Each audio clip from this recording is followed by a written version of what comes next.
It's showtime. Breaking news from the BS and Beer News Desk.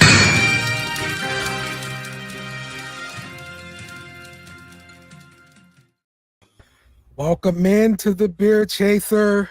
Another tough one. I am your host, Dale. With me today, I've got B-Train. What's up, man? Hey, what's going on? All good. Saints dropped this game to the Jaguars 31-24. Look, it ended up being closer than I thought it was going to be after that first half of misery. Yeah. They found another way to break our hearts, man. Yeah. Exactly. It broke my heart. You know, I kind of feel for Foster at the end of the game there, but you know, it is what it is, man. We're all professionals. Yep. So we got to talk about that game. And people got to be held responsible and everything like that. Give me your overall first thoughts here about the game. Well, I think that some of the major issues that have been plaguing them throughout the season, like these miscommunications and stuff, they're not going away, but it looked a little better in the second half. So I think maybe that effort at the end there was just enough to, save someone like Pete Carmichael's job. Yeah. Problem is, we're going to have over a week now, almost 2 weeks, we're going to have 10 days to just kind of sit on this one. And, and it sucks. Don't get me wrong. Somehow it feels a little better than last week's, where it really felt like the sky was falling. Yeah. I think maybe that little bit of fire they showed at the end was good there, but like, where was that in the first half? Yeah. Man? God. Yeah. And then those drop catches, man. Like, I don't know if Carr's throwing them too hard. I know there's, like I said earlier, there's a lot of miscommunications, but like some of those were hitting the receivers right in the hands. And Olave had a number of those, and of course Moreau had the one at the end. Just super frustrating. Those guys are getting paid a lot of money to make those catches. That's exactly it. We're all professionals. Got to do your job, baby. Yes, sir. Your job. Yeah. Okay. Let's go through this game. Early on, the Jags marched down on the first possession. In 5 minutes, they scored a touchdown, 7-0 Jags. Yep. Made it look easy. Made it look too easy. And at that point, I thought we were in for a disaster because I was like, you're going to let them score that quickly, that easily, with this guy that supposedly got a bum knee that they got looking like prime Michael Vick out there running for over. In fact, I mean, it didn't start off great for the Saints, but like, look at the rushing. He led the team. Led the team in rushing. What the hell? So whatever, man. But yeah, that first drive, not great. Yeah. What was your drink of choice? Oh, yes. Today? Well, I had Craig's going to call me a wimp. I had 3 New Orleans beers already throughout the game. I had 2 Abita pecan ales. It's that time of year. And then I had a kind of a out of season, I guess, Mardi Gras thing from Parish Brewing, which was really good. But for now, I'm sticking with the classic Coors Banquet brewed with the purest Rocky Mountain water in Golden, Colorado. If you're ready for it, here we go. That was okay. Whatever. Yeah. But this game didn't deserve anything special. So there you go. How about you? I didn't have anything to drink today. It's been water. So. Oh my God. Well, I'm extra sorry for you then, sir. That's right. Oh yeah, we're getting hammered in here by the users on Facebook here. Yeah. Talking bylaws. Yes, that's okay. It's okay. We're here though. Okay. Yeah. So that nation is still here. Okay. Yeah, gotta be. I didn't want to be once the clock hit 0, but I took a few minutes and thought about it and I said, hey, that's the right thing to do. Yeah. Okay. So the Saints get the ball on the first drive. It stalls. That was like that's been a theme of the season. Our drive stall and we kick a field goal. Yep. But this time, Groupie missed it. And hey, it wasn't a red zone failure.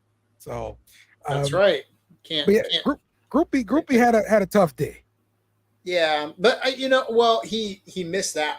And that was a longer one, sure. And he's a little guy, but he missed that one. He made the rest of them, right? I mean, he made Yeah, at least three more, and then yeah, three or four. kind of snuck in an extra point there that probably could have gone either way. Yeah. But after last week, especially, I think that first miss was just brutal for him. So I mean, hey, he kind of went out there and redeemed himself. He's probably going to be good. He's probably going to be good through this little mini bye because of the other kicks that he ended up making later on. That's my opinion.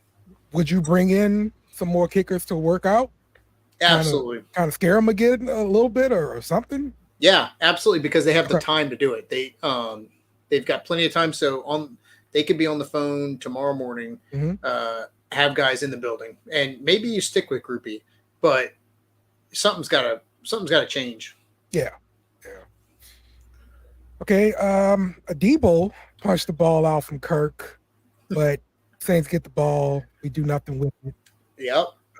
I mean, you know what? That started a trend there. Like we just owned the time of possession. In fact, I don't even know. Let me see here. Where does it list that? I don't even know. Without looking that up off the top of my head, I felt like we owned them on the time of possession. And kind of early on, we had 3 in a row that ended with just 3 points, and that's ridiculous. And that one right there, it's like, you kind of slowed the bleeding for Jacksonville, and maybe that played a part in their defense getting tired later on or something. Overall, time of possession at the end of the game, the Saints led it 36 minutes to 23 minutes. So that's crazy. That is a crazy difference there in time of possession. And then when you look at turnovers and stuff too, I mean, God, I mean, really, game of inches, okay? And there was a few opportunities they had there where this game could have been very different. But yeah, that one right there that you talk about, the Adebo punching the ball out, it was like the offense got all these chances that then they did absolutely nothing with. Yeah, so embarrassing. Not good. Because speaking of other chances, the Saints punt and they fumbled the punt, right? And we recover it. Yadam, whatever, did a great job pushing the guy into the return and causing the fumble. That was great. We get it, and then we come away with 3. Oh my God! At least they got something after that whole points are good stream of inch. But like, you get the ball that close on your third attempt, right? You gotta score a touchdown. But what I liked about that too was that the guy never called fair catch. But even if he did, it wouldn't have mattered because his own defender was the one that pushed into him. So yeah, that was just nice. That was nice to see. It sucked that nothing better came of that. Yep. Trevor Lawrence catches us in the blitz. He ends up scrambling for a nice gain. Now, he was supposed to be hurt. So what the hell happened here? Like we were fed a bunch of baloney. The hell was supposed to be hurt. He wasn't hurt at all. He was out here running like Mike. Okay. I mean, look, suckered us in. We fell for it. They got us. They bamboozled us again. But you know what? I've been doing this too long. You and I have been doing this too long. We've been Saints fans. We know that there's nothing that heals a team or a player better than playing the Saints. We knew he was coming back before the game. We just knew that was going to happen. And sure enough, he put it up a great performance. Yep. That's just how it works. Yep, for sure. ETN, sweep left, touchdown, 14-3 Jags. That play, I thought just worked really well against the Saints tonight. For some reason, they were having a lot of success because they did that a few times, and they were just getting a lot of just chunk play after play after play. In fact, actually, when I really think about it in retrospect, it's shocking that the Saints even made it close at the end with just how effective they were at just tearing us up. And maybe I'm just thinking of that first half, because in that first half, their offense looked really good. It was nothing good for us really in that first half, man. Yeah, it was all Jags. Yeah, for sure. Saints go for it on 4th down unsuccessfully. Seems like Carr really only wanted to throw the ball to AK at a large chunk of the game. Okay. Yeah, but like it was just AK came to play, man. For sure. And so did Taysom. But man, that was about it. You talking 12 catches on 14 targets for 91 yards for AK. Like that was good. He loves it though. Well, and we got too many weapons to not be spreading it around more. But at some point, when you're in like desperation mode and it's an emergency, you have to go with what's working. And Camaro was working today, so they had to do that. Yeah, you go to your guys for sure. Yeah. Yep. Olave drops. That doesn't narrow it down. You're right. It sure doesn't. But he had a drop, and it led to a groupie field goal. We were deep in opponent territory, and so now we got 14-6 Jags. Yep. One possession game. So many drops in the game. I really wish we could find a clean stat line for the drops. Like maybe it's on PFF or something. I really love to see that. Yeah, we'll have to take a look. But that was a big trend today. And again, in week 7, to me, that I would put up there with the miscommunications. Like it's inexcusable because you've been practicing with these guys. I mean, you had the whole off season, you had preseason. I know everyone else is saying the same thing, but that's the truth. And I know they didn't have a whole lot of time to practice between this game and the Texans game, but like, just go out there and play ball, like you're in your backyard, just toss the ball around. No big deal. I mean, like, again, some of it looked like he was putting some zip on him, but again, they've been, they've been doing this with Jameis Winston and, Drew Brees before that for some of these guys. Like, there's no reason why they couldn't make some of these catches that were right there in their hands. Yeah. The Jags hit a fake punt for a first down. God. And it's like that old fake punt versus the Rams. Oh my God, that was the first thing I thought of. Send the gunner out there and turn around, boom, first down, easy pitch and catch. I don't ever see the Saints do that ever. Right. I don't think we ever tried that play. Yeah. That was so frustrating, man. Like, how do you let that happen? I don't know. But they learned from it because I saw later in the game when it was a short distance situation, the Saints went defense safe, which is great. It's not going to happen on defense safe, No. Well, I mean, later on they were looking for that more, and thankfully they, were able to go up against a few more punts, and even on 4th and inches, there was a couple times where the Jags probably could have gone for it if they wanted. Mm-hmm. And so lesson learned, I guess. We got Lattimore with what looks like an interception. Deep in Saints territory, but after review, no interception. Jaguars hit a field goal to end the half, 17-3 Jags. Yeah, and just like I said earlier, game of inches. That's one of those things where, if they miss that, or if they don't get an opportunity for that field goal there, Saints do something else. You never know. It's potentially a different ball game, but I can't put that specific one too much on Lattimore because I thought he made a great play to try to get that interception. Yeah.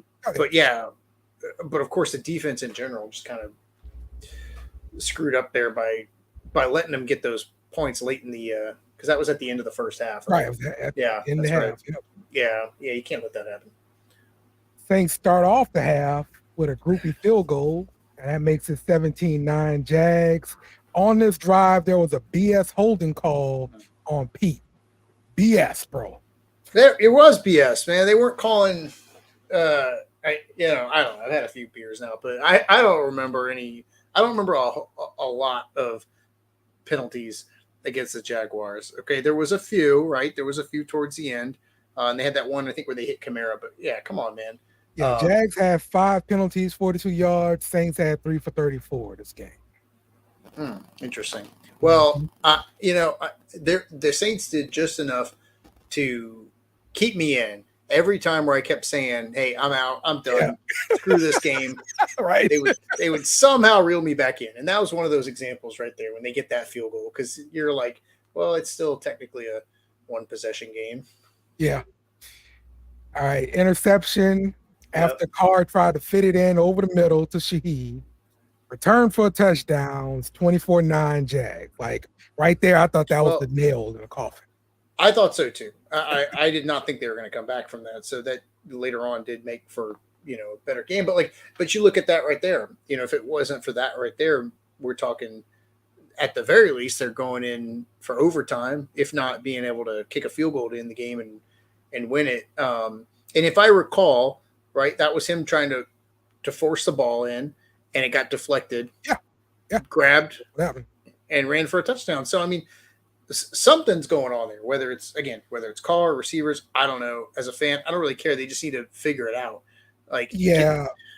Because I'm gonna say for sure, communication is a problem. And we've seen it several times this year. We've seen it several times this game. I'm remembering when Carr tried to throw, I don't know, a hitch to AK while he was out wide on the left side, and AK went deep instead. And he turned around and was like, "Yep, that was my fault." For sure, he talked about it on the sideline and everything like that. But still, it's been happening all year. Like, what are we doing at practice? What are we doing? Not an isolated incident. And I think for all those years that we had Breeze, we were taking for granted the fact that those kind of things would happen every now and then. Yeah. But it was very uncharacteristic. Whereas, like with Derek Carr this year, it's been just routine. It's like every drive, there's these things happening. Every single series almost ends with Carr running off the field yelling at somebody, Pete or one of his receivers or somebody. And it's just like something's got to give, man, because they are not doing their communication at all. Yep. That's like some preseason stuff right there. Mm-hmm. For real. Yeah. So Saints get the ball and they punch in a touchdown. Yep. Taysom Hill, 24-16 Jags. And on this drive, there was a lot of no huddle offense, and I thought that kind of got him into a rhythm. Yeah, it did. This is where I think Pete Carmichael might have saved his job for at least another week, because they did start looking effective. They were gelling, and I think this time of possession starts to play a factor here because the Jags defense is exhausted, and they've had a couple injuries at this point. And oh, by the way, like time and time again, I think over the last like 5 or 6 years, like whenever the Saints are down, like just give it to Taysom. The guy somehow can shift the pendulum on the other way and give you the momentum back. I don't know how he does it. He just does. And what was it? Was that on 4th down or 3rd? It was something crazy when they scored this one, right? Where they had multiple opportunities. Is this? It was like a 3rd or 4th down play. Because look, we struggled to like do anything. Good Lord. God, yeah, for real. But it was like struggling. But right here is where I started thinking, like, okay, this offense is somehow figuring it out. I don't know how they're doing it, but they're actually making stuff happen now. Yeah, I want to say that was a 16-play drive. And I was 16-play drive. Dude, definitely was. I didn't think they were going to score a touchdown. I thought they were going to be content to end this drive with a freaking field goal. I thought that was about to happen, and I was going to pull my hair out. Yeah, exactly. And the Taysom touchdown was actually 4th and goal. So that's right. Yeah, that's right. They did it, 3 plays too late, but it did. It worked. So yeah. They gave it to the guy, man. So at this point, after that possession, the Saints stop them. Yeah. They got 11 minutes left on the clock. It's 4th quarter. I'm like, oh my God, we got momentum. That's right. What is this? And what is this thing here? Momentum. The crowd was getting into it too. You can tell earlier people were booing, and I was like, at this point, you got to figure some of these dudes are probably trying to beat the traffic, get out of the dome early. But for those that stuck around, it sounded like a lot of them. They were making a difference because they got loud in there. It was exciting. Yep. So then on this next drive, Saints get called for like a bull crap DPI. Yeah. It was way over his head. When he threw that, I thought, oh, he's just getting rid of it. Like he's just throwing it away because he's about to get sacked. But I guess I don't understand refs, man. They never factor in catchability into the defensive pass interference. It's part of the rule. Yeah, and they can't ignore that part of the rule. They talked about it for a minute too. Like, so they had every opportunity to be like, "No, come on, look, that was way over the guy's head. There was, even if they weren't touching him, there was no way he was catching that. Trevor was throwing that ball away. Period." And he got lucky. Had to be Shaq on a ladder to catch that ball, man. Yeah, it was for real, man. You have to be pretty tall. So, but the defense ends up holding them, stop the Jags on downs. The Saints get the ball, and in 3 plays, they score a touchdown. Yes. Oh my God, what the hell? I was like, this is awesome. And I knew that there was plenty of time left, and they had timeouts to where they could either hold Jacksonville, they were going to have time to get the ball back. I wasn't concerned about it at that point. That's when I started feeling pretty good. Yeah. We got a tie ball game. Yeah. But I'm really feeling good now. My optimism is back. Hopium, I've been snorting it. It's snorting it. Oh, yeah. Gimme. All right. Yep. Dude, like, we actually hit a 2-point conversion. And they made it look easy, too. Easy. That was... Normally, I'm stressing. Yeah. We've been having all year. Yep. And, oh, my God, we just hit this 2-point conversion like it's nothing. Yep. Good Lord, man. I was feeling so good at this point. Little did I know how quickly that was about to unravel. But, yes, I felt very good right there. Man. Defense stops for the next drive. Yeah. And I want to highlight a Debo with good coverage on a deep pass on the sideline. He played it perfectly, turned around, knocked the ball away. Beautiful. Uh-huh. So, punt deep in Saints territory. Jags get the ball midfield. Less than 4 minutes left on the clock. So I'm a little worried at this point. It's tie ball game, right? Yeah, and I think we need to address that punt because I thought Headley did pretty good in this game, except for right there. And that would have been a great punt if the guy didn't just grab it out of the air like that. Yeah. But assuming that thing took a bounce, I mean, it was probably going to be like the previous punt where it kept, rolling into their territory. But the dude saw that thing. It was just a knuckleball. He snatched it out of the air, and you can't ask for much better field position right there. Yeah. I mean, we punted deep in our territory for sure, but they get the ball around midfield. I'm guessing it's all right. So yeah. All right. They get the ball, and Christian Kirk scores on a 44-yard pass across the middle. You had Honey Badger in coverage. So much yards after the catch there. Simple, short route. Yeah. And he just made it happen. That was garbage, man. Just bad. Everything, like, all around. Like, what a way to just kill all the momentum you've had. I mean, honestly, the defense mostly played okay today, except for, they had that. And then you got to remember 7 of those points were from a pick 6. So, I mean, honestly, the defense did okay, but that was not one of their bright points right there because the coverage was just bad. The tackling was terrible. Yeah. And, they let that guy just waltz right into the end zone. That was embarrassing. Yeah, it was. It was for sure. So then that makes the game, 31-24 there.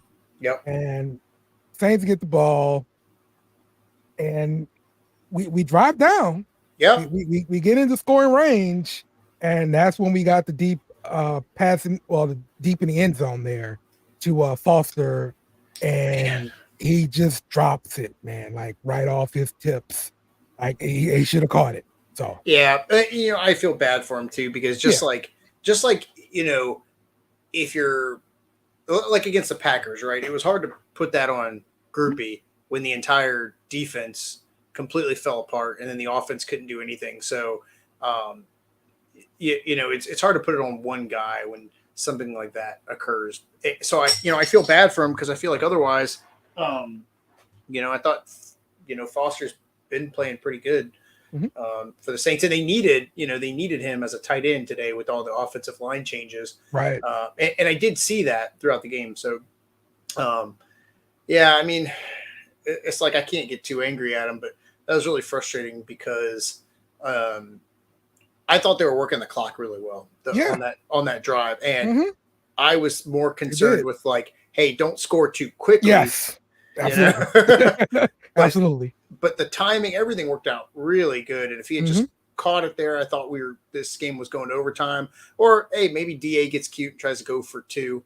I would have been surprised if he tried something like that, but we'll never know. Yeah, exactly. That's it. So that's the game. 31 to 24. Jaguars. And what did you think about the old line? Because it was kind of pieced together. We had Pete at left tackle. We had Garcia at left guard, McCoy in the middle. Who's the right guard? Ruiz, right? Ruiz right guard. Yeah. And then you had the guy they called up today. 77. Evans, yours, I forgot his name. Yeah. Cam. I'll have to look it up. I thought he played pretty okay out there on the right tackle. First round draft pick from the same draft that Cameron Irving. Irving, that's right. Yeah, Cam Irving. I think he was in the same draft that Pete got picked out of. So another first round pick. But no, I think that should be a big talking point for this week is the offensive line because I think there's probably still some issues there, especially in the first half. But if you all things considered, right, like how this all kind of came together at the last second, I thought they did okay. And as far as like Pete goes, I've kind of always thought that he would, I've always liked him as an offensive lineman. I know he gets a lot of grief, but and I think that left tackle is actually a good position for him. I know they've messed around with that before, and and that was my thing. We've seen it before, and it didn't work, which is why we drafted Penning. So what do we do now? Like, are you going to keep him at left tackle? I mean, if you were making a decision. I mean, they've got some time now, so all this weird stuff with the offensive line, it should not have happened. Like this stuff with Penning, that was a head scratcher for everyone because after they had their best game of the year against the Patriots, they bench him. Like it was not good optics. It was not good timing. And then of course he goes right back out there anyway because Hurst got injured pretty quickly on Sunday. So, but the last game when he actually got back in, he struggled a lot. He was on skates just about the whole game after that. Now, from what I saw from Pete, he struggled sometimes, but it seemed to be better to me. Yeah. I almost wish we had our resident offensive line expert. That bomb. Yeah, he couldn't join us tonight. You got to remember the last time I played offensive line, by the way, at 155 pounds, was 20 years ago. Yeah. So his experience is a little more recent than mine, just because of what else he's doing. But in my very amateur opinion, I thought it looked good today. And if you wanted to, you're hopefully going to get some guys back after this mini bye. But in my opinion, it would be best to take it on the chin and tell Penning, like, hey, we're going to put you back out there, and just hope that you're continuing to see improvement because I feel like he has improved. And offensive line is one of those positions where when you draft a guy, especially early on, a lot of the fans get upset about it. It's never a sexy pick. It's never super exciting. And I feel like a lot of people don't realize that offensive linemen typically take the longest to develop in the NFL. And you got a guy that didn't play at all, really, hardly at all last year. And he was showing improvement this year. So if you want to consider that like a redshirt, freshman year, he's been showing improvement. So it was just kind of weird to bench him, especially if we have depth issues anyway. So that's what I would do. But at this point, I don't know. I don't know what they're going to do. Like, I wouldn't be shocked if they kept Pete on the left side. Yeah, I'd probably go ahead and keep Pete at left tackle. From my untrained eye, Garcia looked fine at left guard. I'd probably keep him there too. They looked okay. I think they struggled in the first half, but I think that the offense looked okay in the second half. Mhm. And I think they were giving a lot of tight end help, especially on the left side. I noticed that. Mhm. Not so much on the right side, but again, you only have, you can put Jimmy Graham out there, who has actually surprisingly done well at blocking this year. Weirdly, at this point in Right. his career, but you're only getting so many snaps out of him. So I will say Cam Irving has to stay on the active roster. You can't leave him exposed. If that means cutting Landon Young, so be it. yep, I've seen nothing from Landon Young besides I'm injured. So yes, yeah, there and, you and he go. looked fine today, considering they elevated him Hmm. today. Hmm. And I think they didn't even sign him until recently, right? He may have been on a practice squad. I'm Maybe. not sure. Yeah, I mean it wasn't as bad as God, what was it, 2 years ago when they played Miami, and there was guys in the locker room getting their Yeah. jerseys stitched up, and Right. Yeah. It because wasn't that bad. they were signed that day. That was just awful. Yeah. But it wasn't like that. They got to figure it out on the offensive line, and I did think that today was a little better than what we saw against Houston, for what it's worth. But they do have some time to kind of figure that out. So yeah, go ahead. let's wrap this up with player of Sure. the game. Like, who would you give your player of the game to on offense and defense? On offense, I got to give it to Kamara. I'm going between Kamara and Hill.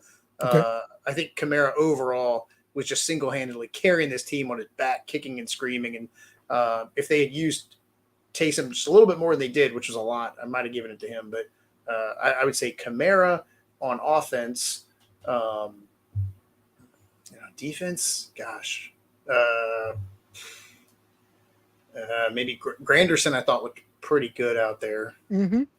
There was a couple guys. There was a lot of guys making plays, man. And it was nice to have DeMario back. But if I had to make a choice right now, just gut instinct based on what I saw the last few hours, I give it to Granderson.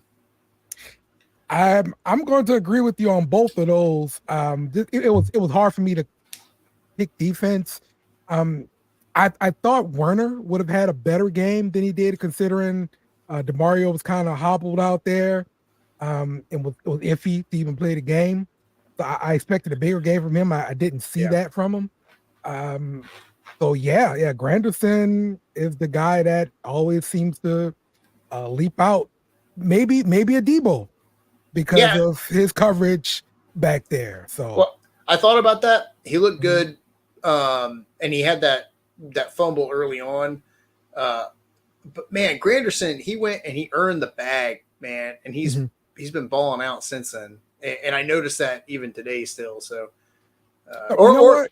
I'm gonna give it to Colin Saunders. You read my mind. He played offense. Well, I thought during the game look, man, I've been drinking, but I thought he was offensive line to the Dave or someone pointed out that no, he was a fullback. Yeah.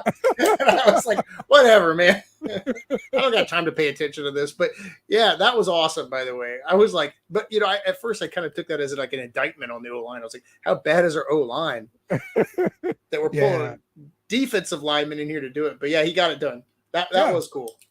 Yeah, look, that's the first time I ever seen the Saints really do it. I've seen it around the league for years.